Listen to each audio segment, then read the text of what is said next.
வணக்கம் சார். நடக்கும். திருமணம்ங்கிறது தான் பெரிய ஒரு சவாலான விஷயமாவே இருக்கு அதெல்லாம் இன்னைக்கு ஏன் கேட்குறீங்க? உள்ளவங்களுக்கு. அதெல்லாம் ஒரு பொண்ணு ஜாதகம் பார்த்தேன். இந்த மாரி மாப்பிள்ளை வரும் அப்படின்னு நம்ம 7ஆம் பாவத்த வச்சு சொல்லியாச்சு. அவங்க பேரண்ட்ஸ் அதே மாரி மாப்பிள்ளையே கையில வச்சிருக்காங்க. பொண்ணு அது வேண்டவே வேண்டான்னு சொல்லுதாமா. இது நாங்க என்ன பண்றது? பொண்ணுக்கு பிடிச்சத தானே நாங்க தேர்ந்தெடுக்க முடியும். பிடிக்காதத நாங்க எப்படி தேர்ந்தெடுக்கிறதுன்னு நாங்க நம்ம கேட்குறாங்க. திருமண பொறுத்தத பத்தி ஒரு நாளைக்கு 2 மணி நேரம் டெய்லி வீடியோ போட்டுக்கிட்டே இருக்கணும். அப்பா, அம்மா ஒரு பக்கம் வடிகட்டுறாங்க. இந்த பொண்ணு பிள்ளைங்க ஒரு பக்கம் வடிகட்டினா எப்பங்க கல்யாணம் பண்றது? ம். இப்பவே 23, 24, 25, 26, 27, 28, 29, 30, 31, 32 வயசு வரைக்கும் போயிட்டாங்க. இது ஒரு அறிவியல் சம்மந்தப்பட்ட ஆய்வு. இது பொதுவா நீங்க Googleல வேணா தேடி பாருங்க ம். யாருக்காச்சும். எனக்கு தெரிஞ்ச அளவுக்கு நான் சொல்றேன். ஒரு ஆணோடைய வீரியம் வந்து 12 வயசு, 13 வயசுல ஆரம்பிச்சு 20 வயசு, 30 வயசு, 40 வயசு, 50 வயசு, 60 வயசு, 70 வயசு, 80 வயசோ, 90 வயசு கூட வரையும் இருக்கும். ஆனா பெண்ணுக்கு அப்படி கிடையாது. ம். 20லேருந்து 30 வயசுக்குள்ள 80% கருமுட்டை வந்து உருவாகிடும். ம். மீதம் இருக்கு 20% தான் இந்த ம். 30லேருந்து 35, 36, 37, 38, 40, 44 முடிஞ்சு போடும். ம். அப்ப எப்ப கல்யாணம் பண்ணணும்? கரெக்ட்டா 20 டூ சந்தோஷமா 30. இருக்கணும். 20 to 30க்குள்ள நீ கல்யாணம் பண்ணலன்னா, அந்த ஆரோக்கியமான குழந்தைகளுக்கான வாய்ப்பு குறைஞ்சு போயிடுது. இன்னைக்கு நெறைய குழந்தைகளுக்கு ஆட்டிசம் சம்மந்தப்பட்ட பிரச்சனையாகட்டும், வளர்ச்சி எக்ஸ்ட்ரா ஆக்டிவிட்டீஸா இருக்கட்டும், அது எல்லாமே அந்த காலம் கடந்து பிறக்கக்கூடிய குழந்தைகளுக்கு அதிகமா இருக்கிறதையும் பார்க்க முடியுது. திருமண பொருத்தம் பார்க்கும்போது அட்லீஸ்ட் ஜாதக கட்டம் ஏஎல்பி ஏஎல்பி பாரு, ஏஆர்பி ஏஆர்பி மட்டும் பாருங்க. வேற பெருசா பார்க்குறது அவங்க விருப்பம். நான் பார்க்க கூடாதுன்னு சொல்லல. எல்லா பொருத்தமும் இருந்து எப்படி வாழ்க்கை வாழ முடியும்னு எனக்கு தெரியலையே. இந்த 5 விரல் சரியா இருக்குன்னு வச்சுங்களேன், அப்படியே அளவு சரியா இருந்துச்சுன்னா, ஒரு பொருள் எடுக்க முடியுமா இப்படி எடுக்க போய்? முடியாது. கடவுளோட அமைப்பே இப்படிதான். ஒண்ணு பெருசா இருக்கும். நேத்து கூட ஒரு வீடியோ ஒண்ணு பார்த்தேன். 100% சரியா இருந்தாலும் அது நல்லா இருக்காது. ம். எதுவுமே சரியா இல்லனாலும் சரியா இருக்காது. ம். அந்த காலத்துல வந்து பார்த்தீங்கன்னா, ஒரு இதில வந்து ஒருத்தர் விட்டு குடுத்து போறதும், இன்னொருத்தர் இன்னொன்னுல விட்டு குடுத்து போறதும் தான் ம். வாழ்க்கையா இருக்கும். ஒரு இடத்துல ஆண் விட்டு குடுத்து போணும், ஒரு இடத்துல பெண் விட்டு குடுத்து போணும். ம். இது என்னைக்கு கட்டாயம்னு என்னைக்கு கொண்டாடுறாங்களோ வாழ்க்கையில, எப்படி? ம். இது கட்டாயம்னு என்னைக்கு வந்துச்சோ, அன்னைக்கே வாழ்க்கை முடிஞ்சு போச்சு. கண்டிப்பா. நீ இத செய்யணும், நான் அத செய்யணும். நீ இத செய்யணும், நான் இத செய்யணும்னு என்னைக்கு வந்து பங்கு பிரிக்க ஆரம்பிச்சாங்களோ, ம். வாழ்க்கைய வாழல. என்னமோ ஒரு அலுவலகத்துல கண்டிப்பா. நீ ஒரு அது ஒரு எந்திரம் மாதிரி ம். தான் போய்க்கிட்டு இருக்கு வாழ்க்கை. நானும் சம்பாரிக்கிறேன், நீயும் நீனும் சம்பாரிக்கிற. சம்பாதிக்கணும். இல்ல. நீனும் சம்பாதிக்கணும். ஆ. அப்படிங்கிறது தான் இங்க வாழ்க்கை மாறி கரெக்ட். போச்சு. இல்லங்க அப்படி கிடையாதுங்க. எல்லாரும் என்னன்னா, நீ ஒரு நாள் சமைக்கணும், நான் ஒரு சமைக்கணும். நீ ஒரு நாள் வீடு சுத்தம் பண்ணணும், நான் ஒரு நாள் வீடு சுத்தம் பண்ணணும். இப்படியெல்லாம் வருவதற்கு முன்னாடியே ஒரு பிளான் பண்றாங்க. ம். நீ இப்படிதான் ஒரு பையனாகணும், இப்படிதான் ஒரு பொண்ணாகணும். சரி வந்து தொலைச்சாட்டது பிறகு கூட நீ பண்ணீங்க. வர்றதுக்கு முன்னாடியே நீ கட்டாயம் பண்ணீன்னா, அது பொண்ணா இருந்தாலும் சரி, பையனா இருந்தாலும் சரி. ஏதோ அந்த காலத்தில தெரிஞ்சோ தெரியாமலோ கல்யாணம்லாம் உங்க வாழ்க்கையில முடிஞ்சு போச்சு. இதெல்லாம் கல்யாணம்லாம் இப்போ பார்த்தா குதிரை கொம்பு தான். நெறைய ம். கல்யாணம் ஆகாமலே நெறைய பேருடைய வாழ்க்கை இப்படியே வீணா 27 போயிடுது. வயசு, 28 வயசுல பார்க்க ஆரம்பிச்சு, எப்பங்க கல்யாணம் ம். பண்ணுவீங்க? 26 வயசு அந்த பையனுக்கு கல்யாணத்த பண்ணுங்கன்றேன். அதுக்குள்ளயுமான்னு கேட்குறாங்க. என்ன சொல்றது? அந்த காலத்தில வந்து 13 வயசு, 14 வயசு, 17 வயசு, 18 வயசுல குழந்தைய பெத்து 4 பெத்து வச்சிருக்கோம். அந்த காலத்தில ஒரு குழந்தை திருமணம்னு ஒண்ணு இருந்துச்சு. ம். அதெல்லாம் மாறுபட்டு 17 வயசு, 18 வயசு வந்துச்சு. இப்ப 21 வயசுல வந்து திருமணம் சார்ந்த விஷயம். 21 வயசுல ஆரம்பிச்சா தான் 25 வயசுல நடக்கும். இவங்க 25 வயசுல ஆரம்பிச்சா 30 வயசுக்கு வந்துடுதே. ம். உங்க வீட்ல ஒரு பையன் இருக்கான். அந்த பையனுக்கு பொண்ணு பார்க்க போறீங்க. எப்படி பார்ப்பீங்க? முதல்ல என்ன சொல்லுவீங்க? சொல்லுங்க.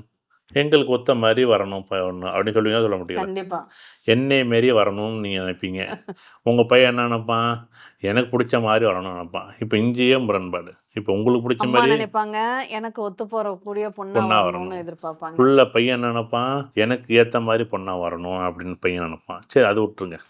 நீங்க குலம், கோத்திரம் பார்க்குறது கரெக்ட்டு. ம். மதம் பார்க்குறது ரைட்டு. ம். ஜாதி பார்க்குறது இதெல்லாம் அவங்க தனிப்பட்ட விருப்பம். இதெல்லாம் விட்டுருங்க. ம். அதன் பிறகு ஸ்டேட்டஸ்ன்னு சொல்லுவோம். நமக்கு ஈக்குவலான வசதியான எங்கங்க ஈக்குவலான வசதி? கண்டிப்பா. சரி ஈக்குவலான வசதிய பாருங்க. பார்த்துட்டு போங்க. ம். உங்களுக்கு ஒரு சொத்து மதிப்பு இருக்கு. அங்க ஒரு சொத்து மதிப்பு பார்த்துட்டு போடுங்க. சரி இதெல்லாம் பார்த்ததன் பிறகு படிப்பு. ம். பையனுக்கு என்ன படிச்சிருக்கான், பொண்ணுக்கு என்ன படிப்பு. 2 பேரும் ஒரே தொழில் படிச்சா தான் நல்லாயிருக்கும். சரி படிச்சது ஒத்து போகட்டும். ம். சரி வேலை. சரி வேலையும் ஒத்து போகட்டும். ம். வருமானம். இந்த பையனோட பொண்ணுக்கு ஒரு 50,000 சம்பளம் கூட வாங்குது. பொண்ணு சம்பளம் கூட வாங்குது வேண்டாம். பையன் சம்பளம் கூட வாங்குறான். இவன் ரொம்ப பொண்ணு சொல்லும். ம். பையன் சம்பளம் நெறைய கூட வாங்குறான். இவன் நமக்கு ஒத்து வர மாட்டான். ம். பையன் சம்பளம் கம்மியா வாங்குறான். ஒத்து வர மாட்டான். என்னதான் முடிவுக்கு வர போறீங்க கடைசியா? இதெல்லாம் பார்த்துட்டு நீங்க என்ன பண்ணுவீங்க? 2 நாளைக்கு முன்னாடி நடந்த ஜாதகம். இப்ப ஆ. என்னுடைய நண்பர் இந்த வீடியோ பார்த்தாருன்னு வச்சுக்கோங்க கதறிடுவாரு. என்னைய பத்தி தான் நீ பேசிட்டு இருக்காருன்னு. அவரு அந்த அம்மா பேசும்போது எங்களுக்கு தெரியுது. ம். இதெல்லாம் பார்த்தது பிறகு தேடி புடிச்சு, அப்படியே ஒரு 100 ஜாதகத்துல எடுத்து ஒரு ஜாதகம் பொருந்ததுங்கிற மாதிரி. ஏன்னா, இத்தனை பொருத்தம் எல்லாம் பார்த்தது பிறகு நம்ம கைக்கு வரும் பொருத்தம் கட்டுறதுக்கு ஆமா. இந்த 10 பொருத்தம்னு ஒன்று இருக்கு. செவ்வாய் இருக்கு, ராகு இருக்கு, இது பொருந்தலைன்னு முடிஞ்சதுன்னா அத்தோட முடிஞ்சிச்சு. ஜாதகத்தை கையில கூட வாங்கல, தூக்கி போட்டாரு அப்படின்னு சொல்றத நம்ம கேள்விப்பட்டிருக்கோம். இப்போ பொருந்தலைன்னு சொல்றது நமக்கு என்ன கணக்கு இருக்கோ நம்ம ஒரு ஜோசியர் சொல்ல போகிறோம். யார் பொண்ணு யார் பையன் ரெண்டும் பொண்ணும் எங்களுக்கு வேண்டியவங்க தான், பையனும் எங்களுக்கு வேண்டியவங்க தான் அப்படின்னு நாங்கள் நினைக்கவே மாட்டோம். ஜோசியரை பொறுத்தளவுக்கு எல்லாம் ஒன்று தான் எங்களுக்கு. இவ்வளோ நாள் பார்த்து பார்த்து வளர்த்துற அந்த ஜோசியக்காரன் வாயில் வந்து உழுவும் பாருங்க, இது பொருந்ததுமா இது பொருந்தலமா பாருங்க. இப்போ முடிவு எடுக்கிற இடத்துல யார் இருக்கான்னு ஒரு ஜோசியக்காரன் எடுக்கட்டும், நல்லா எடுக்கட்டும், நான் அவனுக்கு குறையெல்லாம் சொல்ல. ஆனால் நல்லா இருக்கிற வரைக்கும் இந்த ஜோசியக்காரங்களை விட்டுருவாங்க, சொல்ல மாட்டாங்க. அது நல்லது, சந்தோஷம். ஆமா. ஆனால் நல்லா இல்லைன்னா இந்த ஜோசியக்காரன் யார் அந்த ஜோசியக்காரன் பொருத்தம் கட்ட ஜோசியக்காரன்னு வீட்டில் சண்டை வரும்போதெல்லாம் இந்த யானை பாத்திரம் பறக்கும் போதெல்லாம் என்ன வரும், யார் அந்த ஜோசியக்காரன் எனக்கு பொருத்தம் பார்த்து இப்படி கல்யாணம் பண்ணி வச்சுட்டாங்களே, இந்த பொண்ணும் பையன் திட்டிகிட்டே இருப்பாங்க. இது ஒரு பக்கம் இருக்கட்டும். வாழ்க்கை வந்து சண்டை வராமல் இருக்கவே இருக்காது. 10 பொருத்தம் பார்த்தோம்னா 10 பொருத்தம் பார்க்குறதுல பிறந்தன்னைக்கு பார்க்குறீங்களா இன்றைக்கி பார்க்குறீங்களான்னு கேள்விக்கே பதில் சொல்லலை யாரும். 10 கண்டிப்பா. பொருத்தம் இருக்கான்னா இருக்குங்கிறாங்க ஒரு பக்கம், இல்லைங்கிறாங்க ஒரு பக்கம். நாங்கள் இருக்குன்னு சொல்கிறோம். ஆனால் இன்னைக்கு 10 பொருத்தம் இன்னைக்கு தசாபுத்தியோட நட்சத்திரத்துக்கும் அச்சய நட்சத்திரத்துக்கும் அச்சய ராசிக்குன்னா பொருத்தம் பார்க்கணும்னு சொன்னால் அதெல்லாம் இல்லை, நான் பிறந்தன்னைக்கே பார்த்துக்கிறேன். ம். பிறந்தன்னைக்கு எதுக்குங்க ஜாதகம் பார்க்குறீங்க? பிறந்தன்னைக்கு இந்த மாற்றத்தை எல்லாத்துலயும் வேணும்னு நினைக்கிறவங்க இந்த ஒரு விஷயத்துல மட்டும் நிறைய பேர் அந்த இடத்துல நிக்கிறாங்க. ஜென்ம நட்சத்திரத்தை பிடிச்சி நிற்கிறாங்க. தசாபுத்தி மாறுதுங்கிறத ஏத்துக்கிறாங்கல்ல.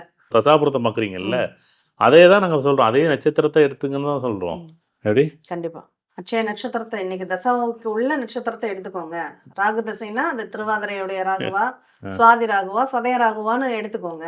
திருவாதிரை ராகுவா இருக்கும். ம். பொண்ணுக்கு வந்து இப்போ திருவோண நட்சத்திரமாக இருந்துச்சுன்னு வச்சுங்களேன், 6 நட்சத்திரமாக இருக்கும். பொதுவாகவே ராகு தசை சந்திரதை சேர்க்க மாட்டோம், சேர்க்க முடிஞ்சு மாட்டோம். போச்சு முடிஞ்சு போச்சு.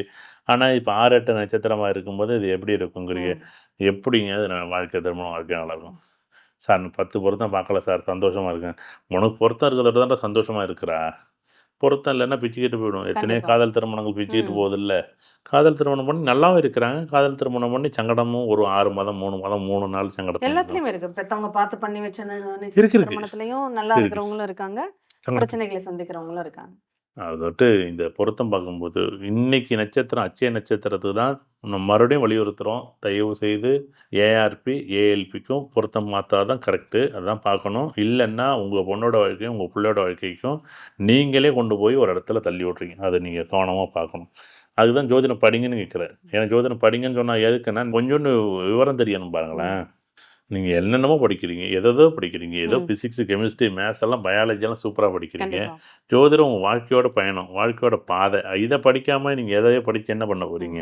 அதுதான் சொல்கிறேன், ஜோதிடம் படிக்காமல் இந்த திருமண பொருத்தம் பார்க்குறது, இந்த பெத்த அம்மா பிள்ளைங்க உங்கள் வீட்டில் யாராச்சும் உங்கள் வீட்டில் திருமணம் ஆகாத பிள்ளைங்க இருந்தாங்கன்னா நீங்கள் ஜோதிடம் படித்தே தீரணும். ம்.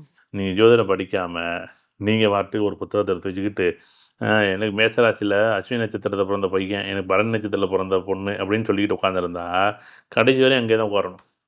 நீ அதை பார்க்கவே கூடாதுன்னு நான் சொல்கிறேன். நீ அஸ்வினியம்மா கூட பரணியம்மா கூட பிறந்த நட்சத்திரமே ஒரு பக்கம் இருக்கட்டும், நீ இன்றைக்கி என்ன நட்சத்திரமோ அதை பார்த்துக்க. கண்டிப்பா. இல்லைங்க அஸ்வினி நட்சத்திரம் வந்து நீ பார்க்குறேன்னா நீ எத்தனை பேருக்கு நல்லது நடந்திருக்கு, எத்தனை பேர் சங்கடமாக இருக்குது, நீ பார்க்காம எப்படி பண்ண முடியும்? திருமண பொருத்தம் பார்த்தா தயவு செய்து இப்படி தான் பார்க்கணும். அச்சய நட்சத்திரம் அச்சய ராசிக்கு தான் நீ பார்க்கணும் அப்படின்னு சொல்லிடுங்க. அவங்க வாழ்க்கையோட கூட அவங்க ஒப்பீடு பண்ணி பார்த்துருக்கலாமே.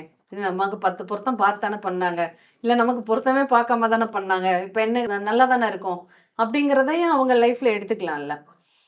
இப்போ அதை வந்து விட்டுடுறாங்க. ஏஎல்பி பாருங்க, அதுவே உங்களுக்கு பெரிய சந்தோஷமா இருக்கும். அதுதான் முக்கியம். திருமண பொருத்தம் ரொம்ப ரொம்ப முக்கியம். உங்கள் வீட்டில் ஒரு பொண்ணோ பையனோ கல்யாண வயசில் இருந்தால் நீங்கள் ஜோதிடம் கண்டிப்பாக தெரிஞ்சிருக்கணும், ஜோதிடம் படிச்சிருக்கணும். ஏன்னா ஜோதிடம் சொல்கிறத நீங்கள் ஏற்றுக்கவே மாட்டீங்க. பொருந்துதுன்னு சொன்னாலும் அதை ஏற்றுக்க மாட்டீங்க, பொருந்தலன்னு சொன்னாலும் ஏற்றுக்க மாட்டீங்க. அட்லீஸ்ட் ஜோதிடம் படிங்க. நீங்கள் வயதோட்ட இலக்கணம் ஏஎல்பி இலக்கணம் இன்றைக்கி வயதுக்கு தான், அதான் நான் அடிக்கடி சொல்லுவேன். கண்டிப்பா. நீங்கள் ஒரு பொண்ணு போட்டால் பையன் போட்டால் கொடுத்தா பிறந்தன்னைக்கு போட்டால் கொடுப்பீங்களா, இன்றைக்கி போட்டால் கொடுப்பீங்களா? இன்னைக்கு உள்ள போட்டோ தான் கொடுக்க முடியும். இன்றைக்கி லேட்டஸ்ட்டாக அதுவும் 6 மாசத்துக்கு முன்னாடி எடுத்தது கூட ஒத்துக்கப்பட மாட்டேது இப்போ ப்ரெசென்ட்ல கரண்ட்ல. கூகுளில் என்ன பண்ணுவாங்க, இந்த மேப்பில் வந்து லொக்கேஷன் ஷேர் பண்ண சொல்லுவாங்க தெரியுமா? என்ன எப்படின்னா அது பின் பண்ணி லொக்கேஷன் ஷேர் பண்ணணும். அப்போ தான் அதனோட லாங்கிடியூட்டெல்லாம் அழகாக தெரியும். இந்த இடத்துலேருந்து அழகாக இத்தனாம் தேதி இத்தனை மணிக்கு இந்த இடத்துல இருந்தான்னு மேப்பில் ஒரு ஃபோட்டோ இருக்குது. அதேமாரி இத்தனாம் தேதி இத்தனை மணிக்கு நீ இந்த ஃபோட்டோ எடுத்தேன்னு சொல்கிற மாரி நீங்கள் ஏன் பிறந்த அன்னைக்கு ஃபோட்டோ வச்சுக்கிட்டு இன்னமும் பார்த்துட்ருங்க? பிறந்த அன்னைக்கு உள்ள உருவம் தான் இன்றைக்கி வளர்ந்துருக்குல்ல, அதை ஃபோட்டோ எடுக்கிறீங்கல்ல. மேக்கப் பண்ணாமல் எடு, மேக்கப்போட எடு. நீ அதெல்லாம் ஒரு மேக்கப் பண்ணுறதெல்லாம் அப்புறம், தசா புத்தியெல்லாம் அப்புறம் பார்த்துக்குவோம். இன்றைக்கி ஒரு விஷயத்தை பார்க்கும்போது தயவு செய்து இன்றைக்குள்ளே போட்டால் பார்க்குறீங்களா, இன்றைக்குள்ளே போட்டால் பார்க்கும்போது இன்றைக்குள்ளே ஏஎல்பி லக்கணத்தை பாருங்கள். அன்றைக்கி அதான் புயலை பற்றி நம்ம பேசும்போது கூட எல்லாருமே ஆச்சரியமாக இருந்துச்சு. ஆமா. இன்றைய நிலவரப்படி, தற்போதைய நிலவரப்படி பாருங்கள், புயல் எங்கெங்கேயோ சுற்றி இப்போ அப்படியே ஒண்ணுமே எங்க கடை கறந்ததுன்னே தெரியல. அது அப்படியே சுற்றிக்கிட்டே தானே தாழ்வு இருக்குது. நிலையாக அப்படியே நிலை கொண்டுள்ளது, பயணிக்குது. அத அறுதிட்டு சொல்ல முடியல பாருங்க. சொல்ல முடியாதுங்க. இயற்கை தானே. அதே தான் ஒரு மனிதனோட வாழ்க்கை, அதே இயற்கை. இயற்கை எப்படியோ அதேமாரி உங்கள் வாழ்க்கை அதேமாரி, என் வாழ்க்கை அதேமாரி, அவர் வாழ்க்கை அதுமாரி. கண்டிப்பா. நம்ம பள்ளமான பக்கத்துல போய் குடியிருந்துகிட்ட வெள்ளம் வருது அப்படின்னு சொல்ற மாதிரி தான். பிரச்சனைக்குள்ள போய் நம்ம விழுந்துட்டு. அதில் எச்சரிக்கை விடுக்கும்போது நம்ம ஒரு விஷயத்த கவனமாக எடுத்துக்கிறோம்ல. அப்போ ஒரு ஜோசியர் எச்சரிக்கை பண்ணுறாரு, பார்த்துக்கன்னா அது கொஞ்சம் கவனமாக எடுத்துங்க. நீங்கள் எச்சரிக்கையாக எடுங்க. அதை ஏன் பயப்படுறீங்க? போய் பயப்பட வேண்டிய அவசியமே இல்லையே. அது புயல் உதாரணம் சொன்னது நம்ம முதல்ல சொன்னோம். எல்லாருமே பார்த்தீங்கன்னா இப்போ எல்லாரும் பார்க்கணும். ஏன்னா பயப்பட வேண்டிய அவசியமே இல்லையே.